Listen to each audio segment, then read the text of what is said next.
Tatlong barakuda na tayo.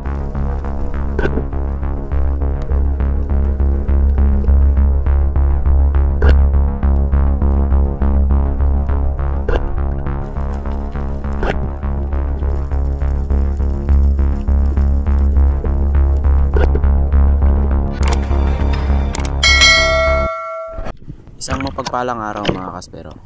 Tara, samahan nyo ako para panoorin itong panibagong video natin sa araw na ito.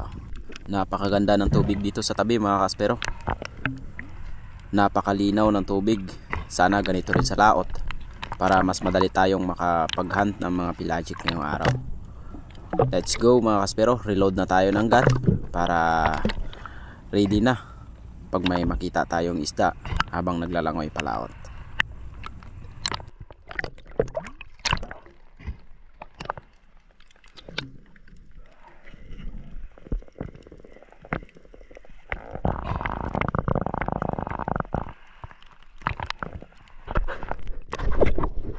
At pagkadating ko nga dito sa laot mga kaspero, medyo umiba yung klima ng tubig at medyo lumabo.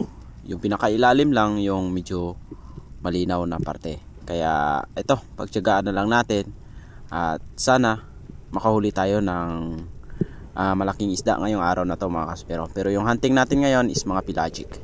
Kaya let's go!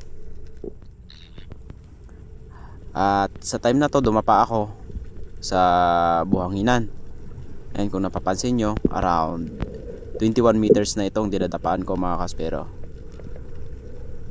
Meron namang mga bait dyan sa paligid, yung mga trigger fish. At pag nagsitakbuhan yan, ibig sabihin may malaking lalapit. At yun nga, medyo naghintay tayo ng konti at wala talagang lumapit. Kaya bawi na lang tayo sa niksisid natin mga kaspero.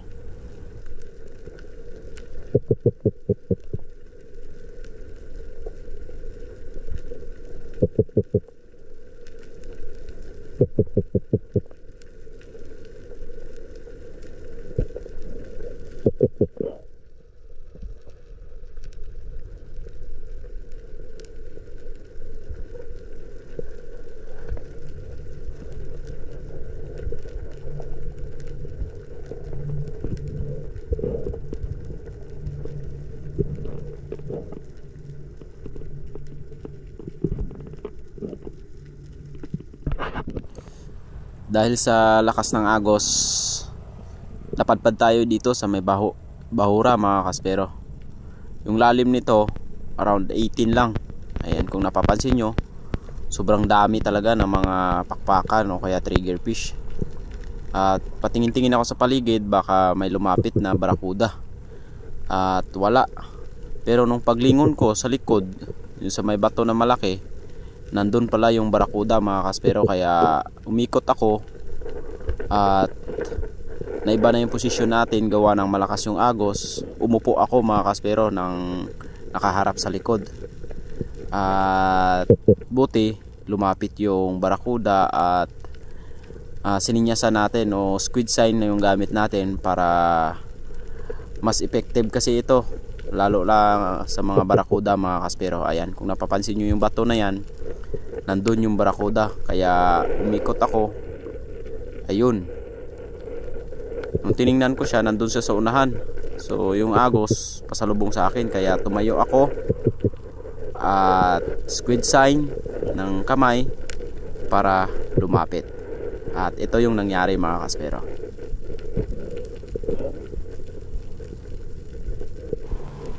Ayun, sa pool mga kaspero. Ang ganda ng pagkatama natin, gitnang gitna.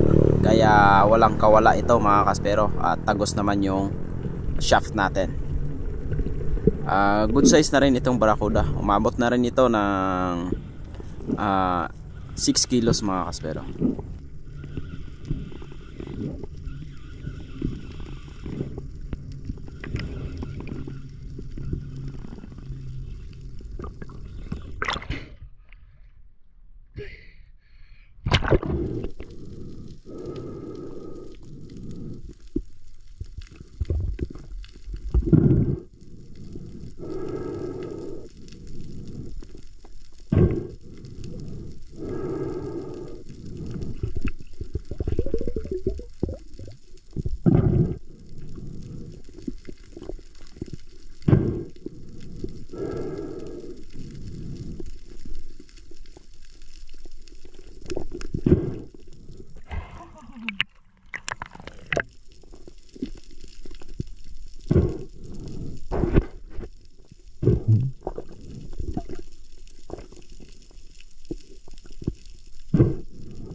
Pagkatapos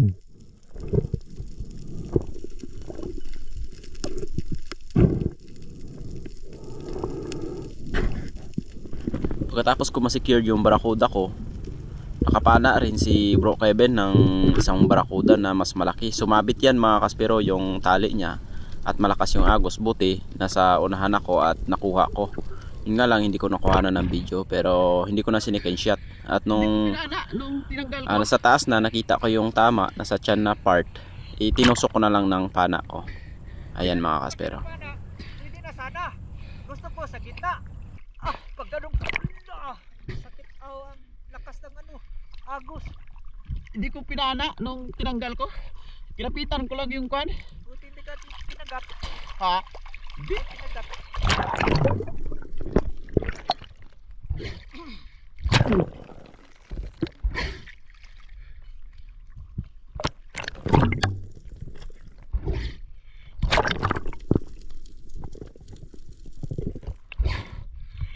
At nakadalawang barakuda na tayo, kaya sisid ulit tayo pagkatapos natin na secured yung barakuda ko at saka barakuda ni Bro Kevin.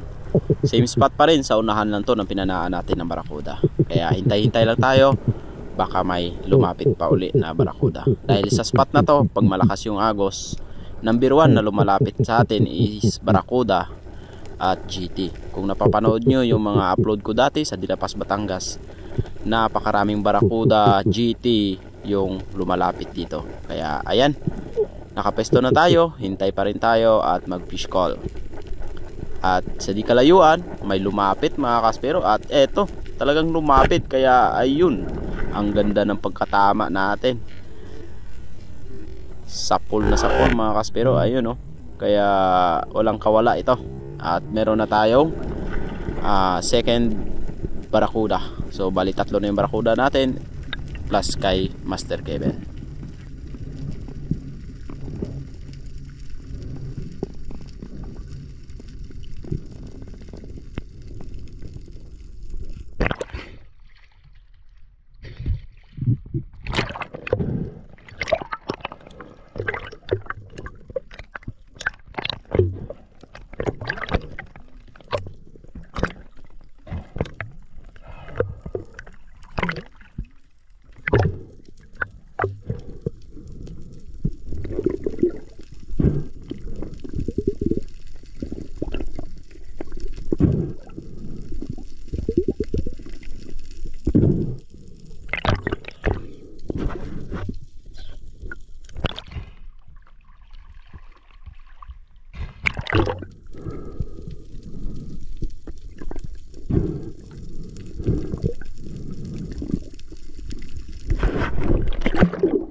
Nagpalao tayo ng konti at nag-drop.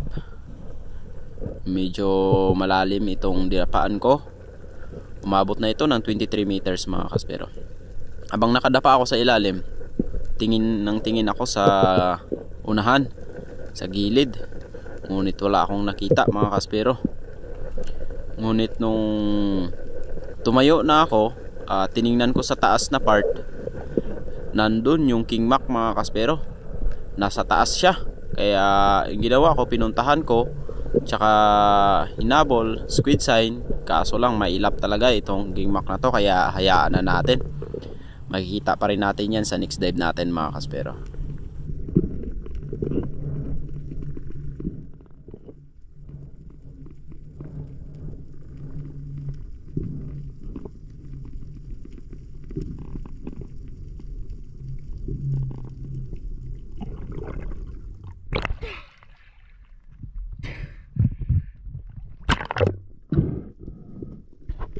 Dito pa lang, pababa pa lang ako mga kaspero, may sumabay na kagad sa atin na King Mackerel. Akala ko nag-iisa. Yun pala, ang dami nila mga kaspero. Parang nawala ako sa site ko mga kaspero. Hindi ko alam kung saan ako pupunta o saan yung hahabulin ko. Gawa ng marami sila at pinipili ko pa yung mas malaki. Ayan, hinabol ko itong malaki at hindi ko naabutan. Nung paglingon ko, nakita ko itong 3 piraso. Yung nasa unahan, yung mas malaki, kaya hinabol ko na naman. Medyo may kalaliman pa naman itong spot na to mga kaspero. Kaya ayan, nung tansya ko na hindi abutin, yung isa yung pinana ko, yung mas maliit. Kaso lang, nakawala. Sayang. Yung the best way kasi dito mga kaspero, dapat dinapaan na lang para umikot sila sa atin. Yun nga lang, na-excite tayo at nawala yung diskarte natin. Pero okay lang, bawi tayo sa next dive. At yun nga, nagsisid ulit ako sa unahan lang. Pababa pa lang ako, mayroon na akong napansin na lumapit sa atin. Kaya yung ginawa ko, hindi ko hinabol mga kaspero. Hinayaan ko silang umikot at dumapa. Dumapa ako, kaya ayan, kusa silang lumapit at ang ganda ng pagkatama. Natamaan natin yung pinaka-spinal, kaya hindi na nakapaglaban. Yun, sapol na sapol sa gitna. At nung paangat ako, yung 2 king mac, tinuturo ko, nandyan lang, umikot. At nung pagtingin ko sa baba, may isang mas malaki pa mga kaspero.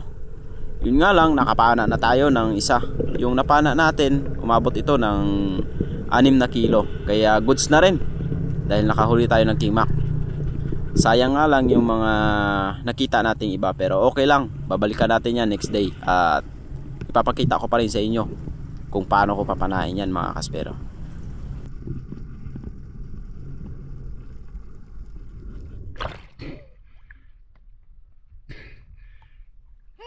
Grabe bro, daming king mac dito sa laot. Ay grabe.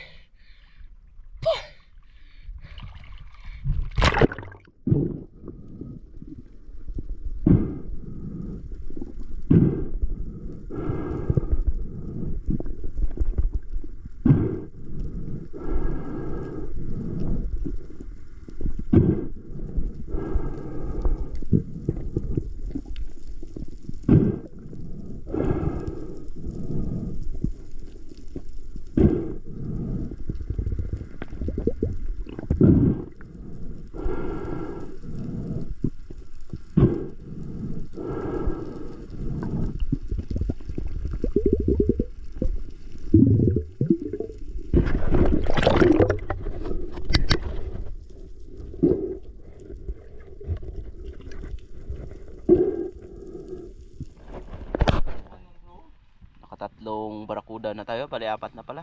Tag-2 kami ni Master Kevin. Nabili na yung 2. Naka-dive pa tayo. Pagkatapos natin umahon mga kaspero, bumalik ulit tayo sa spot kung saan nakakita tayo ng king mac. At eto, nasa taas ulit yung king mac mga kaspero. Ang ganda na sana ng pagka-timing natin dito, kaso lang biglang pumiglas at ayun, lumayo. Ayan, papanahin ko na sana, kaso out of range talaga, hindi natin makukuha to. Kaya hinayaan ko na mga kaspero. Sayang din pag makawala ulit. Babalikan na lang natin dahil yan lang naman yung lugar na lagi sila nandyan. Kaya bawi na lang tayo.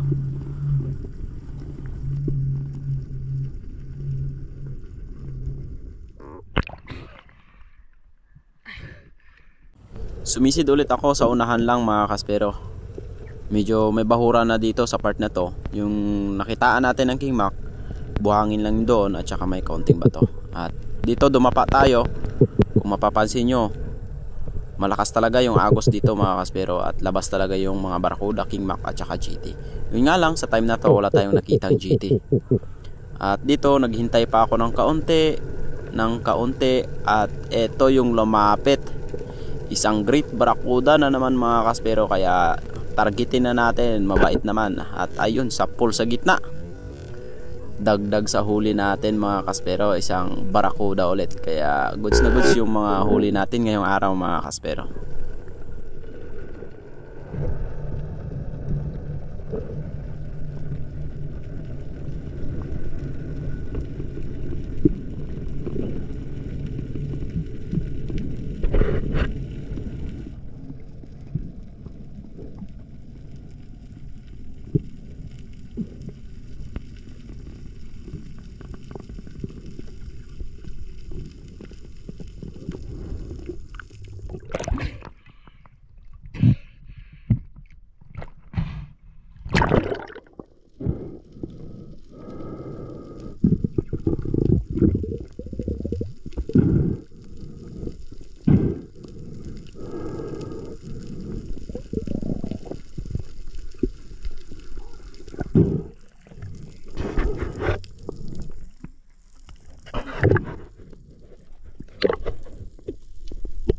At bali may pumunta sa atin na isang supporter natin mga kaspero. Shout out sa iyo kuya at maraming salamat sa pagbisita dito sa akin. Ayan. Ayos mga kaspero, kakahon lang natin. Dito na siya sa gilid. Pagod. Alanganin na iyan. Bali naka dalawang barakuda tayo. Tapos isang king mac. Si sila nakadali rin ng mga barakuda. Sayang yung ibang king mac natin, hindi na pana. Pero okay lang. At ito yung ulam natin ngayon.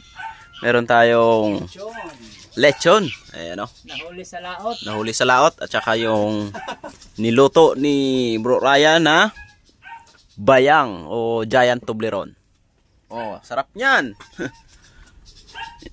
Huli ni ano yan? Ni